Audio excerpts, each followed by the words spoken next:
Welcome citizens. In this video we'll be taking a look at the Esperia Glaive.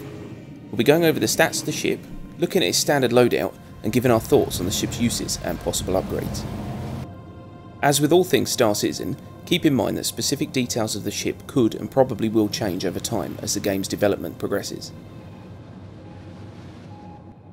The Glaive is a medium fighter of Vanduul origin that Esperia reproduced for human pilots. Within the Vanduul Navy, it is flown by more experienced pilots and might even be a badge of honour or rank for the Vanduul's top pilots. Design-wise, it features the same blade wing that the Scythes use, except it has one on both sides of the ship. These wings also house the Glaive's powerful secondary cannons. As with all Vanduul ships we've seen so far, the Glaive uses their traditional pilot entry method and control position. As opposed to the blade's sleek biomechanical look, the Glaive has a certain scrapyard aesthetic, looking like a ship that was welded together by the Reavers from Firefly.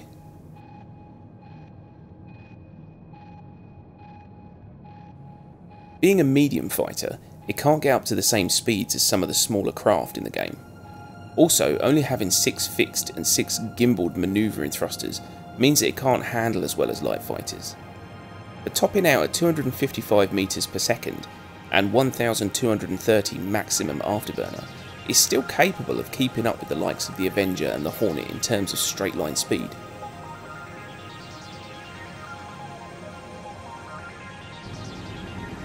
The Glaive comes fitted with 2 small fuel tanks, 2 fuel intakes, 2 small bracer coolers, a small fire rail cascade power plant, small quantum drive and jump drive.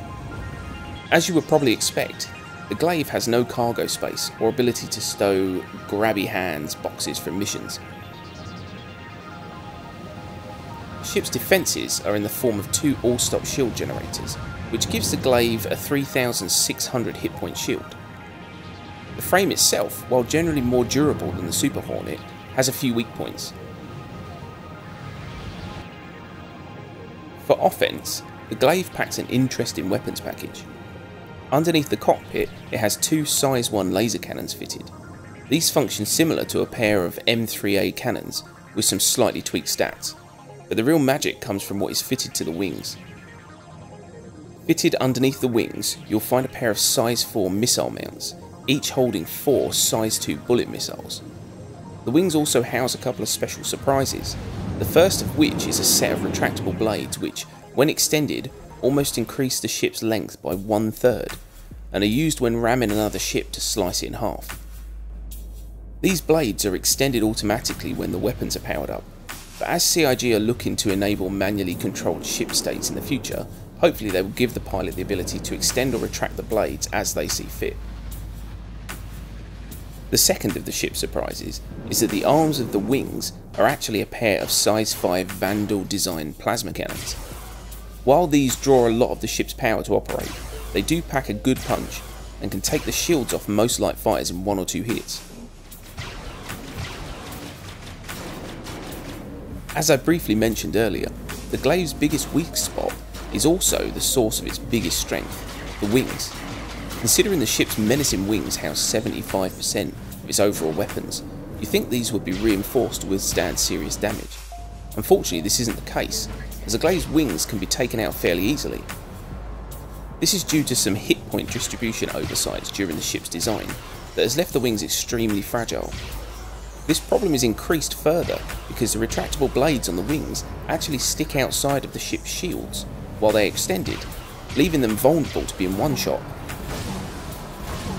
Losing a wing on the Glaive can effectively halve your weapons loadout, and losing both wings will render the ship almost useless, as the size 1 laser cannons you are left with are fairly poor on their own. The Glaive's other biggest issue is its weapons. While the size 5 plasma cannons do some good damage, they generate so much heat per shot that the pilot can only fire them off 7 or 8 times before they start to overheat and shut down. If you try to overclock the guns, things just get worse. Swapping out the ship's bracer coolers for polar coolers will help this a little, but ultimately the pilot needs to be wary of spraying and praying. Swapping the ship's default loadout isn't an option either, as there is no option to change the guns on the VMA. What it comes with is what it gets, at least for weapons anyway. The Glaive is a ship that can do some serious damage in a dogfight, but the pilot has to pay more attention to what is going on than in most other ships. It has some issues, ones which can be ironed out when it gets a rework. In its current state it is flawed and not really usable, so it's probably best to stay away from it until CIG take a good look at it. Well, we hope this review has been helpful or informative. If you like the vid, click that like button and subscribe for more Star Citizen videos. Also, feel free to leave any suggestions in the comments section below for any reviews you would like to see. Bye for now.